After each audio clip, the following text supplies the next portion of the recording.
نحمده ونصلي على رسوله الكريم أما بعد فأعوذ بالله من الشيطان الرجيم بسم الله الرحمن الرحيم.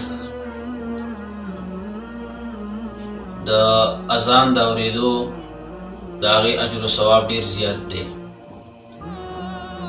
څوک چې اذان وای دا هغه لپاره لوی ثواب دی، خو چې څوک د اذان جواب ورکوي او د اذان ویلې کېږي او د مؤذن چې څه وایي دی ورسره هغه دهراوي، هغه ورسره وایي، نو دته الله تبارک وتعالی څه ورکوي.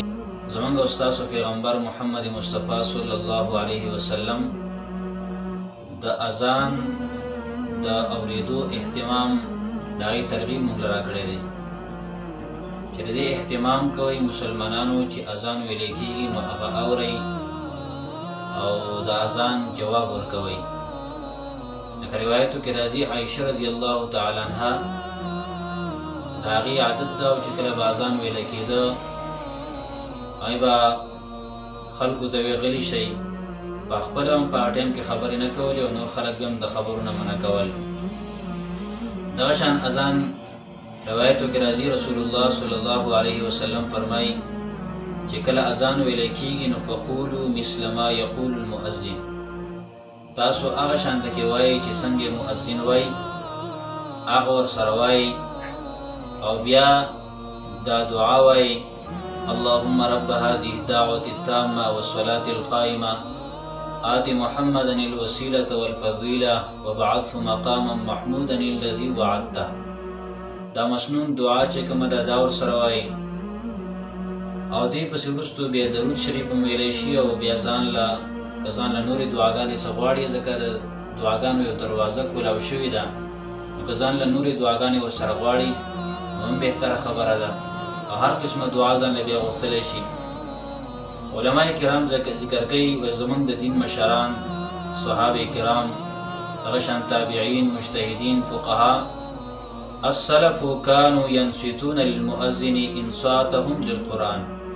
وای زموږ دغه دین مشران چې کوم نو كانوا ينصتون دیو به غلی کېده للمؤذن مؤذن ته چې کله به اذان ویلی کېده نو مؤذن ته به داسې غلی کېده انصاتهم للقرآن لکه څنګه چې قرآن ته به غلی کېده، څنګه چې قرآن کریم ویلی کېږي هغه ته به غلی کېده نو دقه شان ده کې به هغې د مؤذن اذان ته غلی کېده.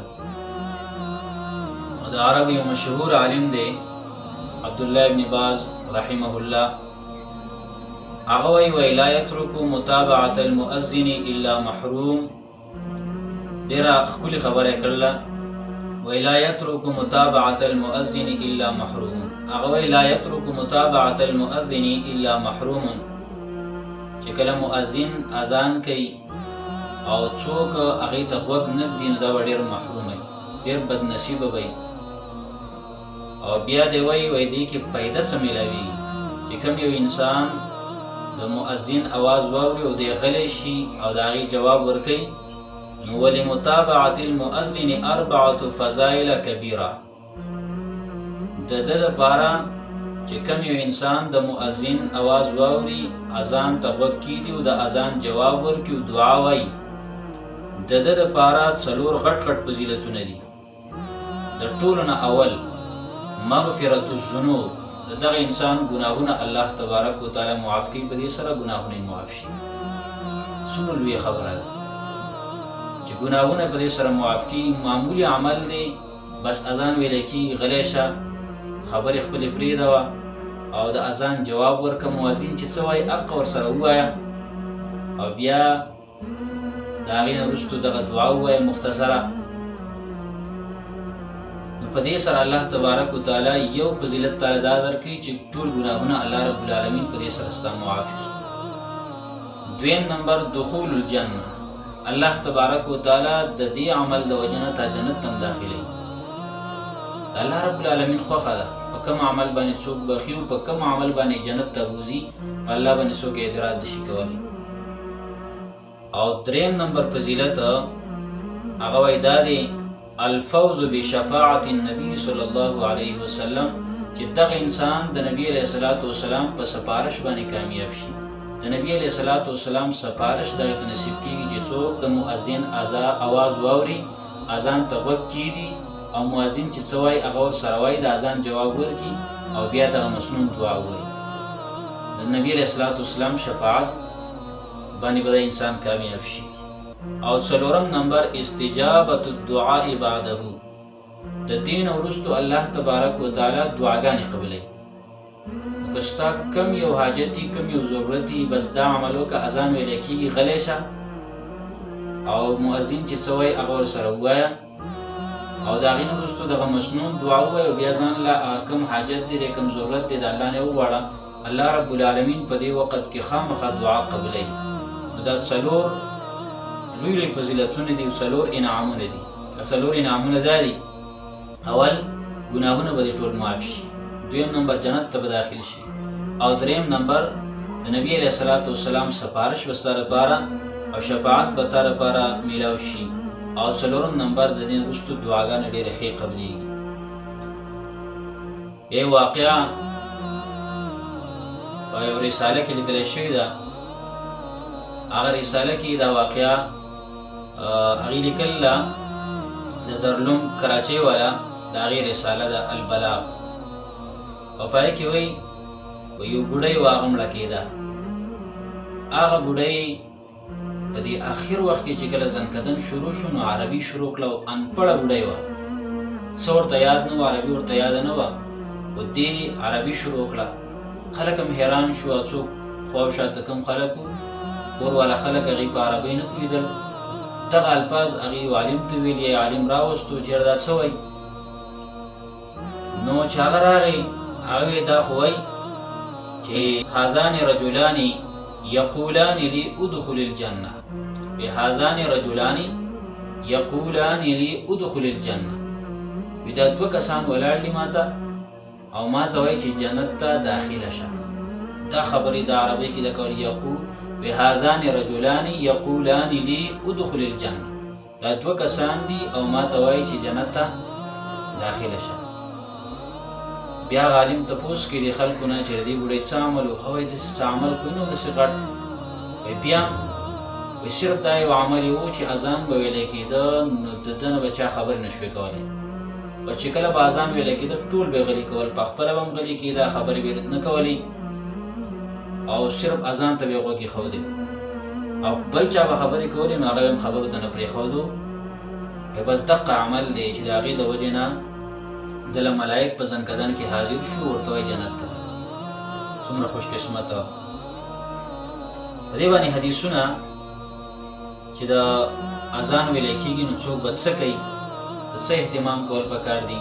نو یو حدیث د مشکات را نقل کړی د مسلم نه، مشکات کې حدیث دی 657 نمبر حدیث. هغه حدیث کې وایي نبی علیہ الصلوۃ والسلام فرمایي اذا سمعتم المؤذن فقولوا مثل ما يقول المؤذن ثم صلوا علی. نبی علیہ الصلوۃ والسلام فرمایي کله چې تاسو د مؤذن आवाज واورئ او اذان وایي نو فقولوا تاسو وایي مثل ما يقول المؤذن، څنګه چې مؤذن څنګه وایي هغه شان کلمات ورسره ووایي، او ثم صلوا علی بیا په ما باندې درود شریف ورسره ووایي، د دې نه وروسته درود وایي. دارنګې دویم حدیث بخاری شریف کې نقل دی، بخاری 614 نمبر حدیث دی. نبی علیہ الصلوۃ والسلام فرمایي من قال حين يسمع النداء، چا چې ویل کله چې د اذان واورېده، اذان ویل کېده او د اذان واورېده، د هغې نه وروسته دا دعا ویله اللهم رب هذه الدعوة التامة. ورته حدیث د دې دعا ته ګورئ، په دې کې ځان الفاظ یاد شوي دي، د هغې نه ځان وساتئ. بخاری شریف حدیث کې څنګه دي اللهم رب هذه الدعوة التامة والصلاة القائمة آت محمدا الوسيلة والفضيلة وابعثه مقاما محمودا الذي وعدته. بس دې زبر د الفاظ دې حدیث کې راغلي دي. نبی علیہ السلام وایي چې چا دا دعا ویله نو حلت له شفاعتي یوم القیامة، د قیامت په ورځ باندې د ده لپاره زما سپارش لازم شو، او زه به ورله سپارش کوم او زه به ورله شفاعت کوم، سپارشي به یې زه یم نبي علیه صلات وسلام. دغه شان دریم نمبر حدیث واورئ. ابو رافع رضی الله تعالی عنہ فرمایي کان رسول الله صلی الله علیه وسلم نبی علیہ الصلوۃ والسلام اذا سمع المؤذن کله چې به د مؤذن اذان واوریدو قال نبی علیہ الصلوۃ والسلام نبی علیہ السلام بویل مثل ما یقول بشان داغي چې مؤذن بسوي افشان بویل وحتى اذا بلغ حي على الصلاه حي على الفلاح کله چې به حي على الصلاه حي على الفلاح ته مؤذن ورسېدو قال نبی علیہ السلام بویل لا حول ولا قوه الا بالله یعنی د حي على الصلاه او د حي على الفلاح فزیبانه به چې لا حول ولا قوه الا بالله. نو محترم و عزتمندو سامعین او تمام چې څومره کتونکي دي او څومره اوریدونکي دي هغه ان شاء الله تعالی د اهتمام کو کدی باندې ان شاء الله تعالی عمل وکړو. څنګه عمل وکړو چې اذان ویل کیږي هغه ته وګي خودل قبل زو خبرې کین هغه ته موي جوړلې شو دعوت ورلو او دا غین ورستو بیا د اذان چې کوم دعا ده اللهم رب هذه الدعوة التامة والصلاة القائمة آت محمدا الوسيلة والفضيلة وابعثه مقاما محمودا الذي وعدته دا دعا وایو. دا غین ورستو درود شریف وایو د حدیث کې راغلی او دا غین ورستو بیا ځان له خپل دعاګانې کو او ګوره د اذان جواب چې کوم دی هغه ورکړو. د اذان جواب نو اذان جواب تسم ترتیب صحیح دی چې سم مؤذن وای اق ورسره وي او دام صحیح دی چې حي على الصلاه حي على الفلاح په ځای باندې سوي لا حول ولا قوه الا بالله. ان شاء الله تعالی دا په خپلم په دې باندې عمل شروع کو چې په عمل کې شکر وباسو او که چا په عمل کې نه د اهتمام کو پیدانه پیدې ډیر زیات دي او ان شاء الله تعالی دا ویډیو چې کوم دا خلکو سره شیر او دمو خورو الله تبارک څوک په دې باندې عمل کوي ان شاء الله تعالی په هغه حصہ کې به مونږ ورسره ان شاء الله پوره باندې برابر یو. وصلی الله تعالی علی خیر خلق محمد و آله و